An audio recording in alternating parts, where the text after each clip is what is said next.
यीशु मसीह के नाम में प्रेम नमस्कार शालोम। और आज का जो विषय जो प्रभु ने मेरे हृदय में डाला, जो बातें मुझे पिछले दिनों में सिखा रहे हैं, वो ये है कि हम बहुत सारे वचनों को, है ना, हम शायद आधा अधूरा ही इस्तेमाल करते हैं और कई बार गलत कॉन्टेक्स्ट में, गलत संदर्भ में हम इस्तेमाल करते हैं। क्योंकि हमने इस संगति का बहुत धन्यवाद कि शुरुआत में ही हमने इन बातों को देख लिया कि वचन जो भी हम बोलते हैं उसके आगे और पीछे भी बहुत सारी बातें लिखी हुई होती हैं।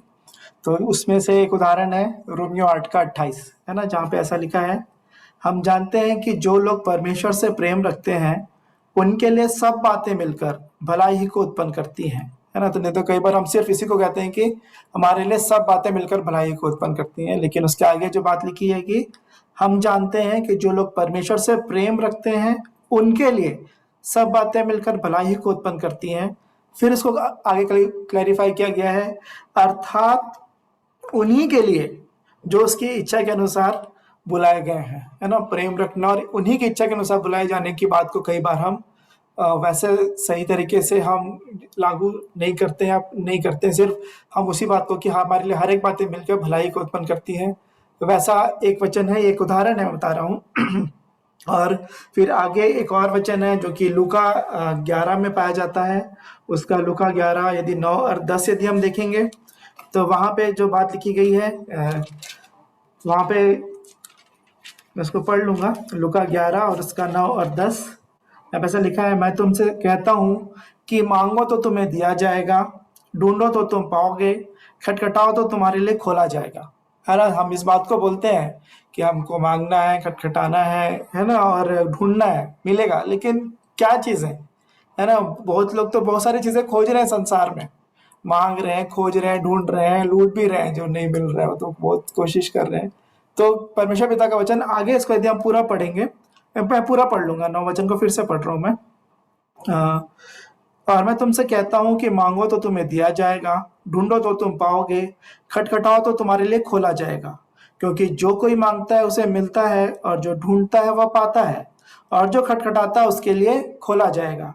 आगे लिखा है, तुम में से ऐसा कौन पिता होगा कि जब उसका पुत्र रोटी मांगे तो उसे पत्थर दे, या मछली मांगे तो मछली के बदले उसे सांप दे, या अंडा मांगे तो उसे बिच्छू दे।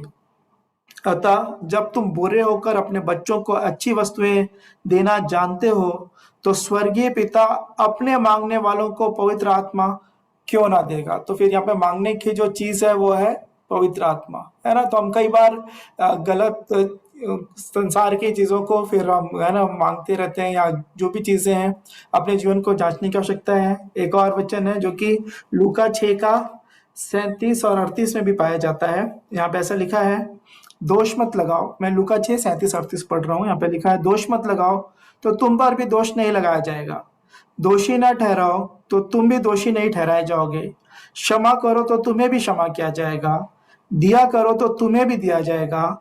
लोग पूरा नाप दबा दबा कर और हिला हिला कर और उभरता हुआ तुम्हारी गोद में डालेंगे, क्योंकि जिस नाप से तुम नापते हो उसी से तुम्हारे लिए भी नापा जाएगा। तो कई बार कलीसियाओं में, चर्चेस में ये दान और दशमांश का जब समय आता है तभी यह वचन का इस्तेमाल किया जाता है कि तुम दोगे तो उसके बदले में तुमको वहां पे मिलेगा। लेकिन प्राइमरीली जो सबसे बड़ी बात है, जो 37 वचन शुरू हो रहा है, दोष मत लगाओ, है ना। फिर दूसरा लिखा है, क्षमा करो, है ना, फिर दिया करो। तो दोष लगाने के विषय में, क्षमा करने के विषय में लिखा है कि हम तुम जैसा करोगे वैसा ही तुमको मिलेगा, और पूरा नाप दबा दबा कर, हिला हिला कर, जैसा आप दया कर रहे हैं तो वैसे ही दया आपके पास आएगी, क्षमा करेंगे तो क्षमा भी आपके पास आएगी। क्योंकि प्रभु यीशु मसीह ने भी जब हमको प्रार्थना सिखाई कि जिस प्रकार हमने अपने अपराधियों को क्षमा किया है वैसे ही आप भी हमारे अपराधों को क्षमा करें। तो ये बात ज्यादा दया और क्षमा के विषय में है, दोष लगाने के विषय में है कि हमको जैसा करेंगे हमारे साथ वैसा ही होगा, ना ही सिर्फ पैसे देने के लिए बिजनेस टाइप का नहीं है कि इतना लगाएंगे तो उतना मिलेगा, वैसा नहीं है ना। तो ये ऐसे कुछ वचन है जो मैं देख रहा था। लेकिन इसमें से एक जो वचन जो हमने बहुत बार हम कोट करते हैं, हम उस पर आएंगे, और वो पाया जाता है इब्रानियों 13 1 से लेके 6 तक, है ना। कल हम यहाँ पे इब्रानियों की पत्री में से भी हम कल अध्ययन कर रहे थे, आजकल और आने वाले कल के विषय में। तो हम जब इसको अध्ययन कर रहे थे तो प्रभु ने हृदय में मेरी बात रखी, जो कि पाया जाता है इब्रानियों 13 1 से लेके 6 तक मैं पढ़ लूंगा। यहाँ पे ऐसा लिखा है, भाईचारे की प्रीति बनी रहे, अतिथि सत्कार करना न भूलना, क्योंकि इसके द्वारा कुछ लोगों ने अनजाने में स्वर्गदूतों का आदर सत्कार किया है। कैदियों की ऐसी सुधि लो कि मानो उनके साथ तुम भी कैद हो, और जिनके साथ बुरा बर्ताव किया जाता है उनकी भी यह समझकर सुधि लिया करो कि हमारी भी देह है। विवाह सब में आदर की बात समझी जाए और विवाह बिछौना निष्कलंक रहे, क्योंकि परमेश्वर व्यभिचारियों और परिस्त्रीगामियों का न्याय करता है। तुम्हारा स्वभाव लोभ रहित हो, और जो तुम्हारे पास है उसी पर संतोष करो, क्योंकि उसने आप ही कहा है, मैं तुझे कभी ना छोड़ूंगा और न कभी तुझे त्यागूंगा। इसलिए हम निडर होकर कहते हैं, प्रभु मेरा सहायक है, मैं ना डरूंगा, मनुष्य मेरा क्या कर सकता है। तो मेरा ध्यान 5वें वचन पर ही है कि जिस वचन को हम कहते हैं मैं तुझे कभी ना छोड़ूंगा और कभी ना त्यागूंगा, तो उसके ऊपर के सारे कंडीशंस को हम देख लें। और यदि 5वें वचन का ही जो कंडीशन है हम उस बात को देख लें। 5वें वचन में क्या वचन परमेश्वर पिता कहते हैं, तुम्हारा स्वभाव लोभ रहित हो, और जो तुम्हारे पास है उसी पर संतोष करो, क्योंकि उसने आप ही कहा है, मैं तुझे कभी ना छोड़ूंगा और ना कभी तुझे त्यागूंगा। तो जब हम संतोष करते हमारे पास है, और लोभ रहित होना मतलब जो चीज हमको मिलनी भी चाहिए है ना, हम उसको भी जाने दे रहे हैं, है ना, तब वहां पे भी परमेश्वर पिता कह रहे हैं, तब मैं तुम्हें कभी नहीं छोड़ूंगा, कभी नहीं त्यागूंगा। अब ये बात नहीं है कि हम पाप दुष्टता बुराई में अपना जीवन बिता रहे हैं, तब यहाँ उनके लिए प्रतिज्ञा वहां पे नहीं की गई। यहाँ पे आप यदि आप पूरा पढ़ेंगे 13 वचन से 1 से आगे, बहुत सारी बातें, अच्छी बातें जो प्रभु के लिए, जो प्रभु के योग्य जो बातें हैं वो लिखी गई है, उनके लिए यह प्रतिज्ञा है कि फिर कभी नहीं छोड़ेंगे, कभी नहीं त्यागेंगे उनके लिए। तो ये वचन मुझे प्रभु बार बार इस मुझे मेरे व्यक्तिगत जीवन के लिए मैं इस बात को बहुत गंभीरता से सोच रहा था कि बहुत बड़ी बड़ी ये वार्निंग है। क्योंकि यदि सच को सच नहीं कहें, है ना, जो सच को झूठ और झूठ को सच यदि हम ऐसा करके, या जो सीधी शिक्षा जो सही बात है प्रभु का वचन जैसा है वैसा ही यदि हम ग्रहण नहीं करें, तो हम बहुत बार अपने आप, बहुत बार क्या हर बार ही फिर हम धोखा खाएंगे, हम फिर बहुत बड़े धोखे में पड़े यदि हम प्रभु का वचन जैसा लिखा है वैसा हम उसको नहीं समझ रहे हैं। तो मैं यहाँ पे फिर से मैं पढ़ लूंगा 1 से लेके 5 तक। भाईचारे की प्रीति बनी रहे, अतिथि सत्कार ना भूलना, क्योंकि इसके द्वारा कुछ लोगों ने अनजाने में स्वर्गदूतों का आदर सत्कार किया है। कैदियों की ऐसी सुधि लो कि मानो उनके साथ तुम भी कैद हो, और जिनके साथ बुरा बर्ताव किया जाता है उनकी भी यह समझकर सुधि लिया करो कि तुम्हारी भी देह है। विवाह सब में आदर की बात समझी जाए और विवाह बिछौना निष्कलंक रहे, क्योंकि परमेश्वर व्यभिचारियों और परिस्त्रीगामियों का न्याय करेगा।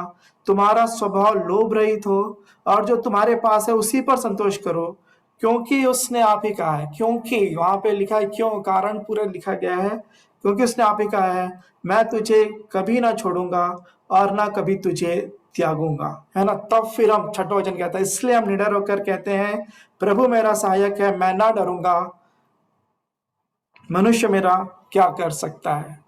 तो प्रभु हम मेरी और आपकी सहायता करें, क्योंकि बहुत बार इस संसार में जो आज ही एक वो बाइबल लवर्स ग्रुप में किसी ने मैसेज दिया है ना, कि एक सच्चा मसीह, जो आधुनिक मसीह, और एक जो सच्चे जो मसीह प्रभु यीशु मसीह जो थे, उनमें कैसा अंतर हो आया, एक तुलना दिया गया है ना। वो कभी भी लोगों को दुखित नहीं करता है, अभी वाला जो नया आधुनिक वाला है, लेकिन जो पुराना वाले थे तो सभी को लज्जित करते थे, सभी को ठोकर लगती थी उनके जीवन के द्वारा, चाहे सदूकी फरीसी हो, जो भी लोग हो, है ना, वो उनको सीधी सीधी बात उनके मुंह पे वो कह देते थे कि क्या सही है क्या गलत है, वैसा उनका जीवन था।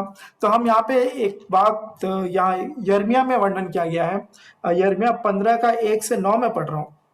यहाँ पे कुछ वचनों पे ही हम ज़्यादा गौर करेंगे, जितना मुझे समझ में आया मैं आपके सामने रखूंगा। जरूर बाद में अवसर होगा कि हम इस पे चर्चा भी करेंगे, हम अच्छे से इन बातों को सीखने पाएंगे कि सच क्या है। और तो यहाँ पे लिखा है यिर्मयाह 15 1 से 9, यहाँ पे, फिर यहोवा ने मुझसे कहा, यदि मूसा और शामुएल भी मेरे सामने खड़े होते तो अभी मेरा मन इन लोगों की ओर न फिरता। इनको मेरे सामने से निकाल दो कि वे निकल जाएं। यदि वे तुझसे पूछे हम कहाँ निकल जाएं, तो कहना, यहोवा यूं कहता है, जो मरने वाले हैं वे मरने को चले जाएं, और जो तलवार से मरने वाले हैं वे तलवार से मरने को, जो अकाल से मरने वाले हैं वे अकाल से मरने को, और जो बंदी बनने वाले हैं वे बंधुआई में चले जाएं। मैं उनके विरुद्ध 4 प्रकार के विनाश ठहराऊंगा। मार डालने के लिए तलवार, फाड़ डालने के लिए कुत्ते, नोच डालने के लिए आकाश के पक्षी और फाड़ खाने के लिए धरती के हिंसक जंतु, यहोवा की यह वाणी है। यह हिजकिय्याह के पुत्र यहूदा के राजा मनश्शे के उन कामों के कारण होगा जो उसने यरूशलेम में किए हैं, और मैं उन्हें ऐसा करूंगा कि वे पृथ्वी के राज्य राज्य में मारे मारे फिरेंगे। हे यरूशलेम, तुझ पर कौन तरस खाएगा और कौन तेरे लिए शोक करेगा? कौन तेरा कुशल पूछने को तेरी ओर मुड़ेगा? यहोवा की वाणी है कि तू मुझको त्याग कर पीछे हट गई है, इसलिए मैं तुझ पर हाथ बढ़ाकर तेरा नाश करूंगा, क्योंकि मैं तरस खाते खाते उकता गया हूं। मैंने उनको देश के फाटकों में सूप से फटक दिया है। मैंने उनको देश के फाटकों में सूप से फटक दिया है। उन्होंने कुमार को नहीं छोड़ा। इस कारण मैंने अपनी प्रजा को निर्वंश कर दिया और उनका नाश भी किया है। उनकी विधवाएं मेरे देखने में समुद्र की बालू के किनकों से अधिक हो गई हैं। उनके जवानों की माताओं के विरुद्ध दोपहर ही को मैंने लुटेरों को ठहराया है। मैंने उनको अचानक संकट में डाल दिया और घबरा दिया है। 7 लड़कों की माता भी बेहाल हो गई और प्राण भी छोड़ दिया। उसका सूर्य दोपहर ही को अस्त हो गया, उसकी आशा टूट गई, उसका मुंह काला हो गया। जो रह गए हैं उनको भी मैं शत्रुओं की तलवार से मरवा डालूंगा।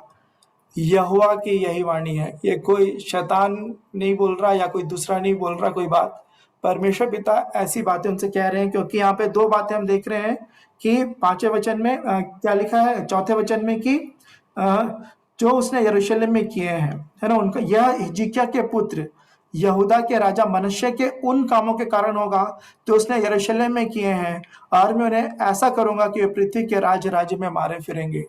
कुछ काम जो उन्होंने किए थे उसकी वजह से परमेश्वर पिता ने कहा कि मैं उनकी विरोध होकर ये सारी बातें करूंगा, क्योंकि यहाँ पे 6वां वचन कहता है ना, कि क्योंकि मैं तरस खाते खाते उकता गया हूं। कितना और तरस खाएंगे परमेश्वर पिता मेरे और आपके जीवन के लिए, है ना। मैं वही इस बात को मैं देख रहा था, और फिर आके उन्होंने कहा कि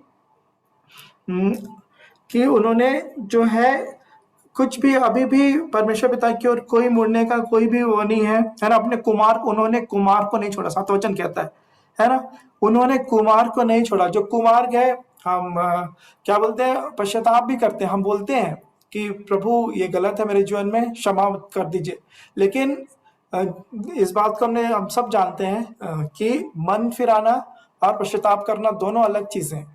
कुछ गलत हो गया, प्रभु से क्षमा मांग लिए, लेकिन मन फिराना मतलब अब हमारा मन जो है उस बात से फिरना चाहिए, है ना। क्योंकि यदि फिर से मन में रहेगा तो कुछ समय तक कंट्रोल करते रहते हैं, लेकिन फिर एक समय आता है फिर से उस बात को हम दोहराते हैं। तो यहाँ पे वचन कह रहा है कि उन्होंने कुमार को नहीं छोड़ा। मुझे दूसरा इतिहास 7:14 भी याद आ रहा है कि यदि मेरी प्रजा के लोग जो मेरे नाम से कहलाते हैं वो दीन होकर, है ना, मेरे चेहरे को ढूंढते हैं, मुझसे प्रार्थना करें, तो मैं स्वर्ग में से सुनकर उनके पाप को क्षमा करूंगा, उनके देश को जो कहते हो कर दूंगा, उनको चंगा कर दूंगा, है ना। तो ये प्रभु के ये हम दीन होके अपने बुरे मार्गों को छोड़ना बहुत जरूरी है, वहां से मन फिराना जरूरी है, क्योंकि उनके लिए ये सारी बातें परमेश्वर पिता ने चेतावनी के रूप में ये बातें उनसे कही।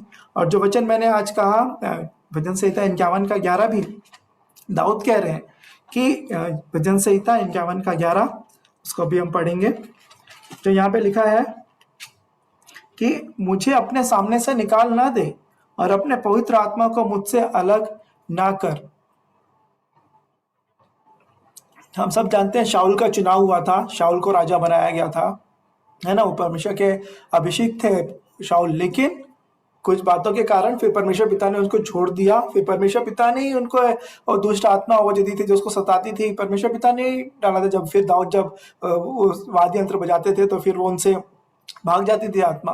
तो मैं इस बात का हमारा जोर देना चाह रहा हूँ, एक चेतावनी के रूप में इस वचन को हम ले। मेरे लिए भी ऐसा आया कि हम कुछ भी करते रहे और ये नहीं कहें कि परमेश्वर पिता में कभी नहीं छोड़ेंगे, कभी नहीं त्यागेंगे, है ना। हम इस धोखे में नहीं रहे, क्योंकि परमेश्वर पिता, और ये भी मैं आपको बताना चाहता हूँ, वचन दोष लगाने के लिए नहीं, हमारी गलतियों को बताने के लिए है, हम उन बातों को जान जाएं, हम चेतावनी पाकर फिर सही मार्ग में आ जाएं और उसका मार्ग भी वो सुझाते हैं, है ना। कोई भी बात परमेश्वर पिता ऐसे ही, शैतान का काम है दोष लगा के नीचे करना, डिमोरलाइज करना, डिमोटिवेट करना, निराश करना।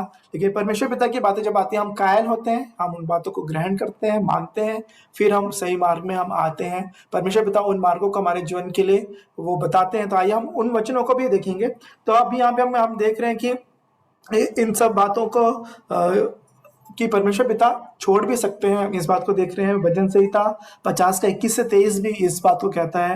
यहाँ पे ऐसा लिखा है, भजन संहिता 50 21 से 23, यह काम तूने किया और मैं चुप रहा, इसलिए तूने समझ लिया कि परमेश्वर बिल्कुल मेरे समान है। और मैं तुझे समझाऊंगा और मैं तेरी आंखों के सामने सब कुछ अलग अलग दिखाऊंगा। हे परमेश्वर के भूलने वालों, यह बात भली भांति समझ लो, कहीं ऐसा ना हो कि मैं तुम्हें फाड़ डालूं और कोई छुड़ाने वाला ना हो, है ना। धन्यवाद के बलिदान का चढ़ाने वाला मेरी महिमा करता है, और जो अपना चरित्र उत्तम रखता है उसको मैं परमेश्वर का किया हुआ उद्धार दिखाऊंगा। परमेश्वर पिता का वचन कह रहा है कि किनके साथ वो उद्धार दिखाएंगे। अदरवाइज 22वां वचन देना बिल्कुल चेतावनी भरा है, कहीं ऐसा ना हो कि मैं तुम्हें फाड़ डालूं और कोई छुड़ाने वाला ना हो, है ना। क्योंकि इस बात को हम सब जानते हैं। इब्रानियों 10 के 31 में उसको भी हम पढ़ेंगे। इब्रानियों 10 का 31, वहां पे क्या लिखा है कि इब्रानियों 10 के 31 में लिखा है, जीवते परमेश्वर के हाथों में पड़ना भयानक बात है ना। परमेश्वर पिता के हाथों में यदि हम पड़ जाए तो फिर ये भयानक बात है। लेकिन उसके ये तो अंतिम वाक्य है। लेकिन 26वें वचन से आगे पढ़ेंगे, इब्रानियों 10 का 26 से आगे, तब हमको ये बातें सब समझ में आएंगी बेहतर रूप से। यहाँ पे ऐसा लिखा है, क्योंकि सच्चाई की पहचान प्राप्त करने के बाद यदि हम जानबूझकर पाप करते रहें तो पापों के लिए फिर कोई बलिदान बाकी नहीं। हाँ, दंड का एक भयानक बाट जो होना और आग का ज्वलन बाकी है, जो विरोधियों को भस्म कर देगा। जब मूसा की व्यवस्था का न मानने वाला 2 या 3 जनों की गवाही पर बिना दया के मार डाला जाता है, तो सोच लो कि वह कितने और भी भारी दंड के योग्य ठहरेगा, जिसने परमेश्वर के पुत्र को पांव से रौंदा और वाचा के लहू को, जिसके द्वारा वह पवित्र ठहराया गया था, अपवित्र जाना है और अनुग्रह के आत्मा का अपमान किया। क्योंकि हम उसे जानते हैं जिसने कहा, पलटा लेना मेरा काम है, मैं ही बदला दूंगा, है ना। ये वचन भी हम कई बार गलत तरीके से कोट करते हैं, यानी यहाँ पे लिखा है पलटा लेना मेरा काम है, मैं ही बदला दूंगा। हम बोलते हैं कि अपने विरोधियों से, वहां इसके लिए भी लिखा है उस बात को कि दूसरी जगह में कि परमेश्वर पिता पलटा लेंगे हमारे बदले में, वो है ना, हमारे बदले में वो बदला लेंगे, हमको परमेश्वर के हाथ में उन बातों को सौंपना है। लेकिन यहाँ पे जो विशेष करके जो बात लिखी, पलटा लेना मेरा काम है, मैं ही बदला दूंगा, वो उनके लिए है जो परमेश्वर को, प्रभु यीशु मसीह को, है ना, को क्या लिखा है, पांव से रौंदा और वाचा के लहू को, जिसके द्वारा पवित्र ठहराए गए थे, उसको, है ना, उसका हमने अपमान किया। उनसे पलटा लेने की बात है। ये विश्वासियों के लिए जो मसीह कहलाते हैं, जो उनके पीछे चलने वाले लोग कह रहे हैं लेकिन नहीं मान रहे हैं उनकी बातों को, है ना, सिर्फ मुंह से कह रहे हैं, बाहरी धार्मिकता है, तो उनसे पलटा लेंगे, ऐसा परमेश्वर पिता वचन कह रहा है। कि जानने के बाद भी हम यदि जानबूझकर पाप करते रहें तो उनके लिए चेतावनी भरा वचन कह रहे हैं। तब फिर 31वें वचन में पहुंचते हैं कि हाँ, और फिर यह कि प्रभु अपने लोगों का न्याय करेगा। जीवते परमेश्वर के हाथों में पड़ना भयानक बात है, क्योंकि यहाँ पे लिखा है प्रभु अपने लोगों का न्याय करेगा। अपने लोगों के विषय में परमेश्वर पिता इन वचनों को कह रहे हैं। तो हमको जरूर से हम अपने जीवनों में ध्यान करें, क्योंकि यिर्मयाह 23 16 से 32 भी कुछ बातों को कहता है। आइए हम उसको पढ़ेंगे। यिर्मयाह 23वां अध्याय, उसका 16 से लेकर 32 वचन। ऐसा लिखा है, सेनाओं के यहोवा ने तुमसे यूं कहा है, इन इन भविष्यवक्ताओं की बातों की और तुम, फिर से पढ़ लूंगा मैं, यिर्मयाह 23 का 16 से आगे। सेनाओं के यहोवा ने तुमसे यूं कहा है, इन भविष्यवक्ताओं की बातों की ओर जो तुमसे भविष्यवाणी करते हैं कान मत लगाओ, क्योंकि ये तुमको व्यर्थ बातें सिखाते हैं। ये दर्शन का दावा करके यहोवा के मुख की नहीं, अपने ही मन की बातें कहते हैं। जो लोग मेरा तिरस्कार करते हैं उनसे यह भविष्यवक्ता सदा कहते रहते हैं कि यहोवा कहता है तुम्हारा कल्याण होगा। और जितने लोग अपने हठ ही पर चलते हैं उनसे कहते हैं तुम पर कोई विपत्ति ना पड़ेगी। भला कौन यहोवा की गुप्त सभा में खड़ा होकर उसका वचन सुनने और समझने पाया है, या किसने ध्यान देकर मेरा वचन सुना है? देखो, यहोवा की जलजलाहट का प्रचंड बवंडर और आंधी चलने लगी है, और उसका झोंका दुष्टों के सिर पर जोर से लगेगा। जब तक यहोवा अपना काम और अपनी युक्तियों को पूरी ना कर चुके, तब तक उसका क्रोध शांत ना होगा। अंत के दिनों में तुम इस बात को भली भांति समझ सकोगे। ये बात बिल्कुल ही हमारे लिए बहुत ज़रूरी है कि हम जान लें कि यहाँ पे बहुत सारे लोग है ना, प्रॉस्पेरिटी गॉस्पल और अच्छा होगा, सब चीज़ होगा, ये होगा, वो होगा, बहुत सारी बातें हम सुनने में आता है अभी के समय में भी। और हम सब जानते हैं कि अंत के दिनों के लोगों के विषय में यही लिखा है, लोग अपनी कानों की खुजली के अनुसार अपने लिए उपदेशक चुन लेंगे, जो उनकी बस कान की खुजली मिटाते रहे, जो वो सुनना चाहते हैं वही वही उनको सुनाई दे। उस प्रकार के लोग अंत के दिनों में वैसे ही हो जाएंगे। लेकिन यहाँ पे परमेश्वर पिता यिर्मयाह के द्वारा, जो झूठे भविष्यवक्ता उन दिनों में पाए जाते थे, परमेश्वर पिता उनको चेतावनी दे रहे थे यिर्मयाह के द्वारा, सुधर जाओ, नहीं तो बंधुआई में जाना पड़ेगा। बाबुल की बंधुआई में जाने से पहले इतना प्रचार हो रहा था, लेकिन वो भविष्यवक्ता जो कह रहे थे है ना, इनका कल्याण होगा, कोई विपत्ति तुम पर ना पड़ेगी। किनसे कह रहे थे? कि जो लोग मेरा तिरस्कार करते हैं, जो परमेश्वर का तिरस्कार कर रहे हैं, उनसे भी कह रहे हैं कि तुम्हारा कल्याण होगा। और आगे लिखा है 17 वचन में कि जो अपने ही हट पर चलते रहते हैं, एकदम ढीठ होके चल रहे हैं, उनसे भी कह रहे हैं तुम पर कोई विपत्ति ना पड़ेगी। तो ये झूठ है। ऐसी बातों से हमको सावधान रहना। अंत के दिनों में ऐसे बहुत झूठे प्रचारक आएंगे जो हमको भटकाल देंगे, क्योंकि लिखा है अंत के दिनों में तुम इस भली भांति, 20वां वचन यदि हम देखेंगे, अंतिम लाइन, अंत के दिनों में तुम इस बात को भली भांति समझ सकोगे। अभी तो बोल रहे हैं परमेश्वर पिता की जो जंगली पौधे भी हैं और जो गेहूं है साथ साथ बढ़ने दो, है ना, अभी समय नहीं आया कटनी का, लेकिन जब कटनी का समय आएगा तो फिर है ना, दूध का दूध, पानी का पानी, गेहूं और भूसी अलग अलग कर दिए जाएंगे, है ना, और जो ऊँट कटारे जो भी है, जो जंगली पौधे हैं। तो प्रभु इस वचन के द्वारा मुझे फिर से उन्होंने चेतावनी दी। तो इसके लिए हमें और इस वचन पढ़ लेंगे। यिर्मयाह 23 यदि खुला हुआ है तो उसका 33वां वचन भी कुछ कहता है। यहाँ पे ऐसा लिखा है, यिर्मयाह 23 का 33वां वचन, यदि जनसाधारण से कोई जन या कोई भविष्यवक्ता याजक तो उससे पूछे यहोवा ने क्या प्रभावशाली वचन कहा है, तो उससे कहना, क्या प्रभावशाली वचन? यहोवा की वाणी है, मैं तुमको त्याग दूंगा। हम इब्रानियों में पढ़ रहे थे, है ना, वो कह रहे कभी नहीं छोड़ूंगा, कभी नहीं त्यागूंगा, है ना। उन लोगों के लिए, विशेष करके जो उन बातों को पूरा कर रहे हैं, उनके लिए कही गई है। यहाँ पे तो परमेश्वर पिता स्पष्ट कह रहे हैं, मैं तुमको त्याग दूंगा, यिर्मयाह 23 के 33वें वचन में। और 23 का 39 वचन भी हम पढ़ लेंगे। यहाँ पे से लिखा है, इस कारण देखो मैं तुमको बिल्कुल भूल जाऊंगा, और तुमको और इस नगर को जिसे मैंने तुम्हारे पुरखाओं को और तुमको भी दिया है, त्याग कर अपने सामने से दूर कर दूंगा। और मैं ऐसा करूंगा कि तुम्हारी नाम धराई और अनादर सदा बना रहेगा और कभी भूला ना जाएगा। नाम धराई और अनादर तो कभी भूला नहीं जाएगा, कोई नहीं भूल पाएंगे, लेकिन मैं तुमको भूल भी जाऊंगा, तुमको त्याग दूंगा। ऐसा परमेश्वर पिता वहां पे यिर्मयाह के द्वारा उस समय के जो यहूदी लोग थे, है ना, उनको ये परमेश्वर पिता ये वचन, उनको ऐसी चेतावनी दे रहे थे। और इसी कारण यिर्मयाह 24 का 4 से 6 भी मैं पढ़ लूंगा। यहाँ पे ऐसा लिखा है, तब यहोवा का यह वचन मेरे पास पहुंचा, इसराइल का परमेश्वर यहोवा यूं कहता है, जैसे अच्छे अंजीरों को वैसे ही मैं यहूदी बंदियों को, जिन्हें मैंने इस स्थान से कसदियों के देश में भेज दिया है, देखकर प्रसन्न होगा। यदि 24 का 1 से लेकर यदि आप 3 आप पढ़ेंगे तो वहाँ पे अच्छे अंजीरों को और निकम्मे अंजीरों का यहाँ पे वर्णन किया गया है। तो परमेश्वर पिता का अब यहाँ पे आशा की बात है। तो हम इस वचन को भी पढ़ लेंगे। शुरू से मैं एक वचन से पढ़ूंगा ताकि हम अच्छे से इसको समझने पाएंगे। अभी लिखा है, जब बेबीलोन का राजा नबूकदनेस्सर यहोयाकीम के पुत्र यहूदा के राजा यकोन्याह को और यहूदा के हाकिमों और लोहारों और अन्य कारीगरों को बंदी बनाकर यरूशलेम से बेबीलोन को ले गया, तो उसके बाद यहोवा ने मुझको अपने मंदिर के सामने रखे हुए अंजीरों के 2 टोकरे दिखाए। एक दर्शन देख रहे हैं यिर्मयाह। एक टोकरे में तो पहले से पके अच्छे अच्छे अंजीर थे, और दूसरे टोकरे में बहुत निकम्मे अंजीर थे, वरन वे ऐसे निकम्मे थे कि खाने के योग्य भी न थे। फिर यहोवा ने मुझसे पूछा, हे यिर्मयाह, तुझे क्या दिखाई पड़ता है? मैंने कहा, अंजीर। जो अंजीर अच्छे हैं वे तो बहुत ही अच्छे हैं, परंतु जो निकम्मे हैं वे बहुत ही निकम्मे हैं, पर ऐसे निकम्मे हैं कि खाने के योग्य भी नहीं है। चौथा वचन आगे फिर से पढ़ेंगे। तब यहोवा का यह वचन मेरे पास पहुंचा, इसराइल का परमेश्वर यहोवा यूं कहता है, जैसे अच्छे अंजीरों को वैसे ही मैं यहूदी बंदियों को, जिन्हें मैंने इस स्थान में कसदियों के देश में भेज दिया है, देखकर प्रसन्न होऊंगा।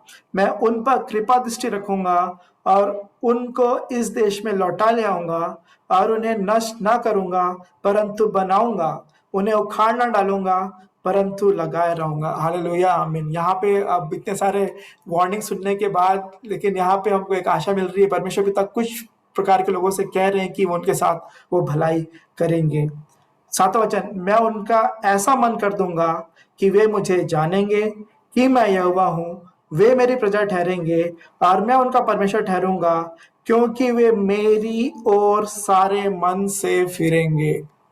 एक कंडीशन है सिर्फ, मेरी ओर सारे मन से फिरना, है ना। परमेश्वर पिता चाहते हैं हम सिर्फ जब काम है, जब जरूरत है, जब रोग बीमारी है, जब कुछ चाहिए, परेशानी में फंस गए हैं, तभी आते हैं, या पूरा मन उनकी ओर है। उनके लिए वो प्रतिज्ञा है, कभी नहीं छोड़ेंगे, कभी नहीं त्यागेंगे। और ये जो बातें हम लिखी हैं, है ना, कि मैं उनसे प्रसन्न होऊंगा, उन पर कृपा दृष्टि रखूंगा, उस देश में लौटा ले आऊंगा, उनको नष्ट ना करूंगा, उनको बनाऊंगा, उनको नहीं उखाड़ूंगा, उनको लगाए रखूंगा, उनका ऐसा मन कर दूंगा कि वे मुझे जानेंगे।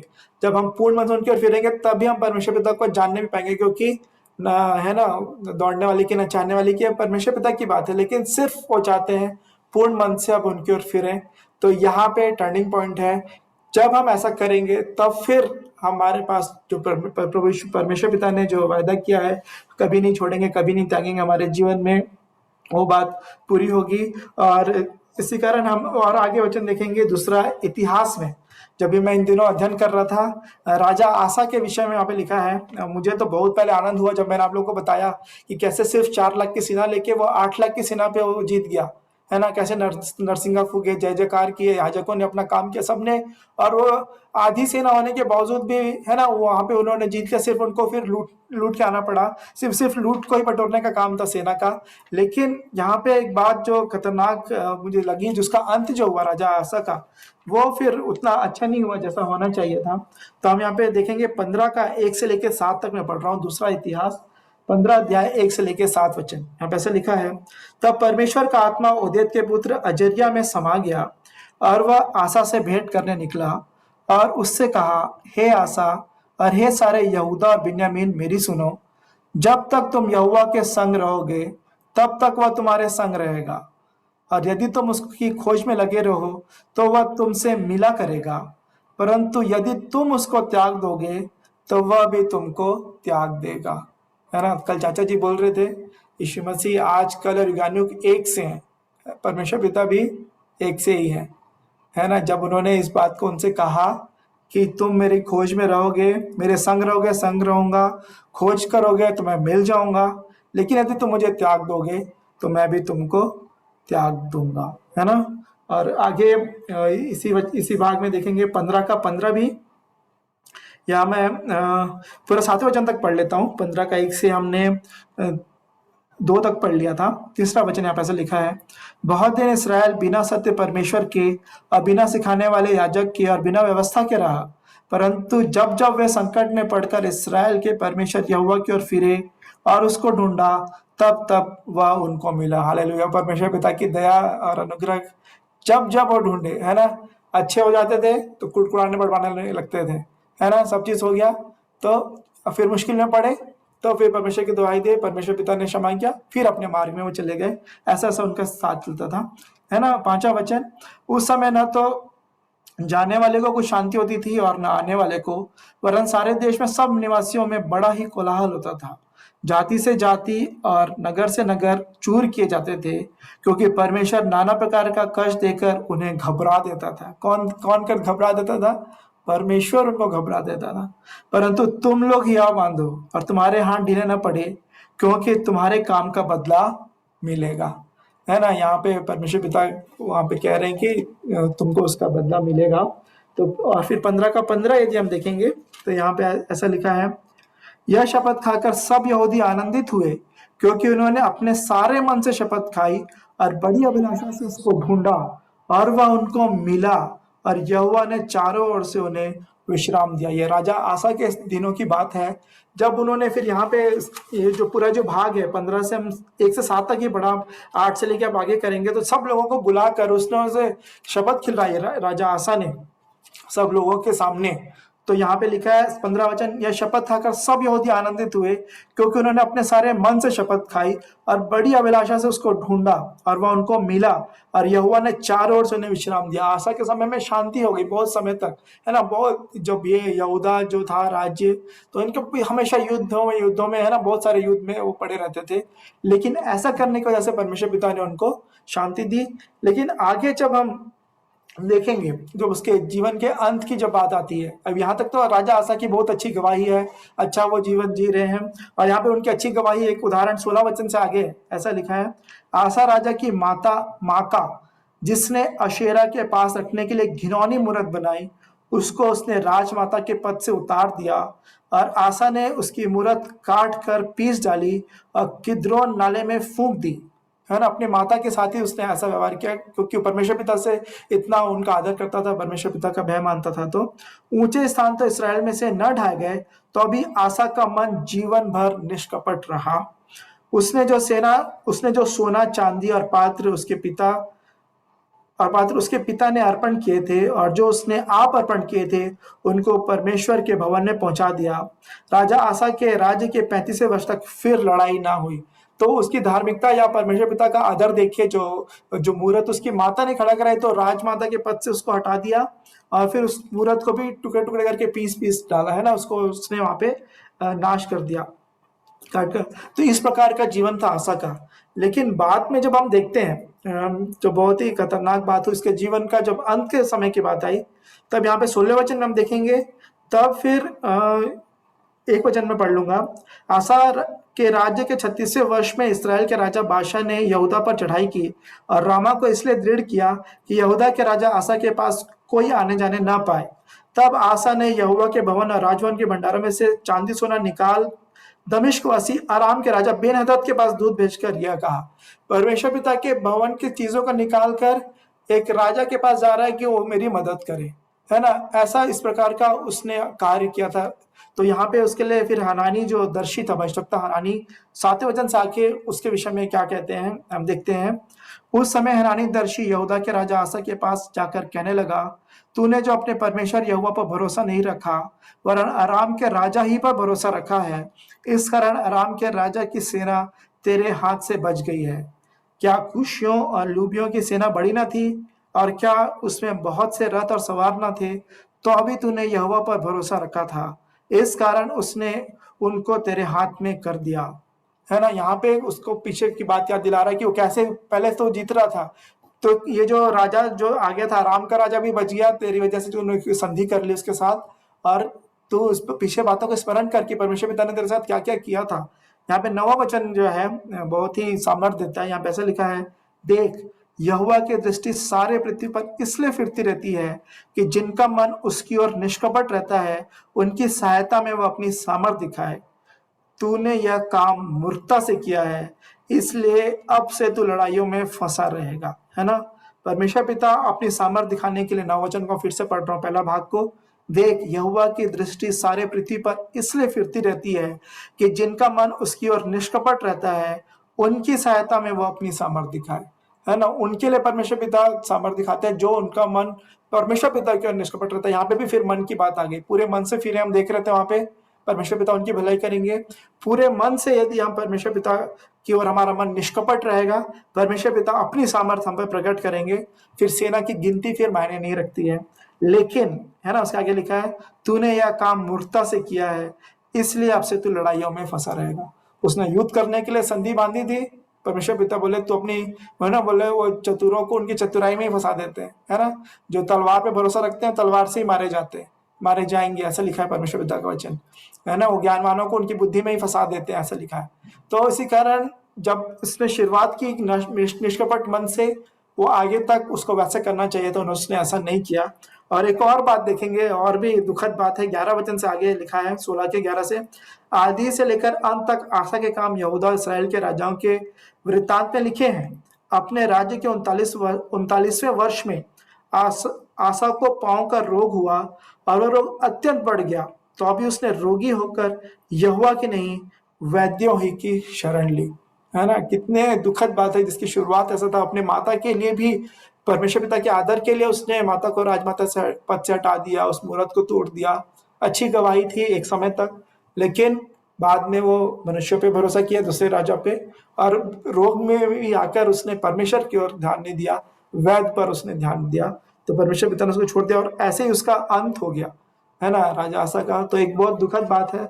तो मैं इस वचनों को जब मैं देख रहा था तो यही बात सीखने के लिए मुझे मिली कि परमेश्वर पिता का जो बातें हैं अद्भुत हैं, हम अपने तो अच्छी रीति से सही से हम समझें। क्योंकि एक वचन और मुझे मिला, यशायाह 49 उसका 8 से 18 भी पढ़ेंगे। यशायाह 49 8 से 18, यहाँ पे ऐसा लिखा है, यहोवा यूं कहता है, अपनी प्रसन्नता के समय मैंने तेरी सुन ली, उद्धार करने के दिन मैंने तेरी सहायता की है। मैं तेरी रक्षा करके तुझे लोगों के लिए एक वाचा ठहराऊंगा, ताकि देश को स्थिर करे और उजड़े हुए स्थानों को उनके अधिकारियों के हाथ में दे दे, और बंदियों से कहे बंदीगृह से निकल आओ, और जो अंधियारे में है उनसे कहे अपने आप को दिखलाओ। वे मार्गों के किनारे किनारे पेट भरने पाएंगे, सब मुंडे टीलों पर भी उनको चराई मिलेगी। वे भूखे और प्यासे न होंगे, न लू और न घाम उन्हें लगेगा, क्योंकि वह जो उन पर दया करता है वही उनका अगुवा होगा, और जल के सोतों के पास उन्हें ले चलेगा। मैं अपने सब पहाड़ों को मार्ग बना दूंगा, और मेरे राजमार्ग ऊंचे किए जाएंगे। देखो, ये दूर से आएंगे और ये उत्तर और पश्चिम से और सीनियों के देश से आएंगे। हे आकाश जय जयकार कर, हे पृथ्वी मगन हो, हे पहाड़ों गला खोलकर जय जयकार करो, क्योंकि यहोवा ने अपनी प्रजा को शांति दी है और अपने दीन लोगों पर दया की है ना। दीनता के विषय में भी पिछले दिनों में देख रहे थे, परमेश्वर पिता उनको ये सारी वाचाएं या प्रतिज्ञाएं दे रहे हैं, अच्छी बातें उनसे कह रहे हैं। क्यों? क्योंकि अपने दीन लोगों पर उन्होंने, परमेश्वर पिता ने दया की है ना। हम इन बातों को यदि स्मरण करें, पहली बात, पूरे मन से उनकी ओर फिरें, मन निष्कपट रहे और दीन हो जाए, उन पर परमेश्वर पिता दया करेंगे। और आगे लिखा है 14 वचन से आगे, परंतु सियोन ने कहा, यहोवा ने मुझे त्याग दिया है, मेरा प्रभु मुझे भूल गया। ये सियोन कह रही है कि परमेश्वर पिता ने मुझे त्याग दिया है, मुझे भूल गया है। क्या यह हो सकता है कि कोई माता अपने दूध पीते बच्चे को भूल जाए और अपने जन्माए हुए लड़के पर दया ना करे? है ना, ये सवाल पूछ रहे हैं परमेश्वर पिता। कभी ऐसा हो सकता है जो माता अपने जन्माए बच्चे को, दूध पिलाते बच्चे को भूल जाए? हाँ, वह तो भूल सकती है, परंतु मैं तुझे नहीं भूल सकता। हालेलुया। परमेश्वर पिता का यह वादा है कि उन्होंने कहा कि वो कभी नहीं भूलेंगे। देख, मैंने तेरा चित्र अपने हथेलियों पर खोद कर बनाया है, तेरी शहरपनाह सदैव मेरी दृष्टि के सामने बनी रहती है। तेरे लड़के फुर्ती से आ रहे हैं, और खंडहर बनाने वाले और उजाड़ने वाले तेरे बीच में से निकाले जा रहे हैं। अपनी आंखें उठाकर चारों ओर देख, वे सब के सब इकट्ठे होकर तेरे पास आ रहे हैं। यहोवा की यह वाणी है कि मेरे जीवन की शपथ, तो निश्चय उन सबों को गहने के समान पहन लेगी, तो दुल्हन के समान अपने शरीर में उन सब को बांध लेगी। है ना, परमेश्वर पिता अद्भुत हैं, और इसी कारण हम इस कॉन्टेक्स्ट को हम समझें। परमेश्वर पिता ने जब इन वचनों को जब हम इस्तेमाल करते हैं, कभी नहीं छोड़ेंगे, कभी नहीं त्यागेंगे, तो कुछ लोगों के लिए ही है ये बातें, जो कि कुछ बातों को हमने सीखा। और भी बातें हैं जो मेरे पास हैं, लेकिन समय हो गया है, तो आज हम यहीं तक देखेंगे। हम इस पे, आप लोग भी इस पे मनन कीजिएगा, ध्यान कीजिएगा कि वचन जैसा कहता है कि, क्योंकि बहुत खतरनाक बात हो जाएगी। एक जो कहावत है, बेगानी शादी में अब्दुल्ला दीवाना, है ना। क्या होता है, बैंड बज रहा है, रास्ते में जा रहे हैं, बैंड बाजे की आवाज में सुन के भी कुछ लोग नाचने लगते हैं, जो परिवार के घर से कोई मतलब नहीं है ना। मेरे को भी डांस अच्छा लगता है, वो अच्छा से ढोल ताशा बज रहा है, बैंड बज रहा है, मैं नाच रहा हूँ, मैं भी नाचने लग गया सबके साथ। लेकिन ना तो मैं ब्याह के घर में जा रहा हूँ, ना मुझे पार्टी मिलने वाली है, ना मैं दूल्हा दुल्हन के परिवार से हूँ। ऐसा ना हो जाए, हमारे साथ धोखा ना हो जाए। परमेश्वर पिता ने वादा कुछ लोगों के लिए किया है, हमने कुछ बातों को देखा है, हम आगे भी इसको कंटिन्यू करेंगे और ज़रूर भी। तो आइए हम इसको समाप्त करेंगे, आज के लिए इतना ही, समय हो गया है क्योंकि। तो फिर हम आगे जब कभी मुझे अवसर मिलेगा, हम इस बात को आगे देखेंगे, या आप लोगों को भी अवसर होगा कि इसको हम अच्छी रीति सीखें, और अभी जब हम प्रार्थना के बाद भी हम इस पर बातचीत कर सकते हैं। तो आइए हम प्रार्थना में जाएंगे। हमारे जीवित महान सर्वशक्तिमान परमेश्वर पिता, राजाओं के राजा, प्रभुओं के प्रभु, अपने उद्धार करता प्रभु यीशु मसीह के पवित्र मीठे नाम से आपके अनुग्रह के सिंहासन के सन्मुख आते हैं प्रभु जी। हाँ प्रभु जी, आपका वचन प्रभु जी दोधारी तलवार के समान है प्रभु जी, बहुत ही चोखा है प्रभु जी। वो गांठ गांठ और गुदे गुदे को वार पार छेदने वाला परमेश्वर है प्रभु जी। आपका वचन छेदता है हमारे मन के विचारों को प्रभु जी, वो अलग अलग कर देता है प्रभु जी। आप हम पे दया करें कि आपके वचनों को प्रभु जी हम हल्के में ना लें। आपकी जो बातें, आपकी वाचाएं, प्रतिज्ञाएं हैं प्रभु जी, हाँ प्रभु जी, हमारे जीवन में प्रभु जी वो पूर्ण होने पाए और हम किसी भी रीति से, किसी भी प्रकार से शैतान के धोखे में ना आए, झूठ में, या फिर वो बातों को जो बहकाता है प्रभु जी, जो बातों के आप प्रभु जी उसका जो काम है झूठ प्रस्तुत करना प्रभु जी, हम सबकी सहायता करें। जिस प्रकार से उसने हवा को कहा, बहका दिया आप ही के वचनों से, लेकिन उसको गलत तरीके से कुछ बातें जोड़कर, कुछ बातें घटाकर, हाँ प्रभु जी हम सबकी सहायता करें, आपके वचन को हम ठीक ठीक समझे ताकि किसी भी प्रकार के हम धोखे में ना पाए जाए प्रभु जी। क्योंकि आपने कहा कि अंत तक जब न्याय का दिन आएगा प्रभु जी, वो हमारे लिए आश्चर्य कि कोई बात ना रहे, कोई भी सरप्राइजेस ना हो हमारे लिए प्रभु जी। अब हम सबकी सहायता करें उस निश्चयता में प्रभु जी, हाँ प्रभु जी हम बढ़ते जाएं, किसी भी रीति से प्रभु जी हम बहकाए भटकाए ना जाएं प्रभु जी। ये जो वचन आज हमने सुना प्रभु जी, पवित्र आत्मा के द्वारा हमें से प्रत्येक जन से प्रभु जी से ठीक ठीक समझाएं प्रभु जी। किसी भी रीति से हम निराश हताश न हो, परंतु प्रभु जी परंतु प्रभु जी आपकी ओर प्रभु जी पूर्ण मन से फिरे प्रभु जी, निष्कपट मन से प्रभु जी, दीन होकर प्रभु जी आपके पास आ जाए प्रभु जी। हाँ प्रभु जी, हमने भजन संहिता 51 में उसके प्रार्थना को देखा प्रभु जी, दाऊद की। उन्होंने कहा कि टूटा और पिसा हुआ मन आपके योग्य बलिदान है प्रभु जी। हमारे पास कोई भी और भी बात नहीं है प्रभु जी। आपने कहा वहां पे प्रार्थना है कि अपनी आत्मा को मुझसे अलग ना कर प्रभु जी। हाँ प्रभु जी सहायता मदद करें। आपका वचन भी हमको नए नियम में भी इस बात की चेतावनी देता है कि आत्मा को ना बुझाओ। हाँ प्रभु जी, हम हमारी सहायता मदद करें कि किसी भी रीति से आपसे हम दूर ना पाए जाएं प्रभु जी, और दूर होकर भी इस बात को भी ना जानने पाए कि हम दूर हैं। ऐसे धोखे से हम सबको बाहर निकालें प्रभु जी, सहायता मदद करें कि सच में हम आपके नजदीकी में, आपके द्वारा प्रभु जी, आपके प्रभु जी बातों का सही सही जानकर प्रभु जी उसके अनुसार सिर्फ और ज्ञान प्राप्त करने वाले नहीं, परंतु उसके अनुसार चलने वाला हमारा जीवन होने पाए, ऐसी दया और अनुग्रह चाहते हैं। एक बार फिर से छोटे बच्चों से लेकर हर एक बुजुर्गों को, जितने सभा में मौजूद हैं, जितने इस रिकॉर्डिंग को भी सुनेंगे, उनको आपके हाथों में सौंपते हैं। अब में से हर एक से प्रभु जी बातचीत करें और हमारी सहायता मदद करें प्रभु जी। हर एक बातों के लिए फिर से धन्यवाद देते हैं प्रभु जी। आपने सुंदर अवसर दिया इंटरनेट कनेक्शन को प्रभु जी निरंतर बनाए रखने के लिए, और हर एक बातों में सहायता मदद करने के लिए, तो इतनी देर तक बैठने में सहायता मदद करने के लिए, हर एक बातों के लिए प्रभु जी आपका धन्यवाद देते हैं। वातावरण को अपने हाथ में लेने के लिए होने दे प्रभु जी, सच में आपका आत्मा हमारे जीवन में कार्यकारी होने पाए, विश्वास के द्वारा वचन हमारे जीवन में, हमारे हृदय में अधिकाई से बसने पाए, ऐसी दया और अनुग्रह चाहते हैं। हर एक बातों को अपने चीनों के एक बार फिर से आपके हाथों में सौंपते हैं और दुआ उद्धार करता प्रभु यीशु मसीह के पवित्र और मीठे नाम से मांग लेते हैं, आमीन।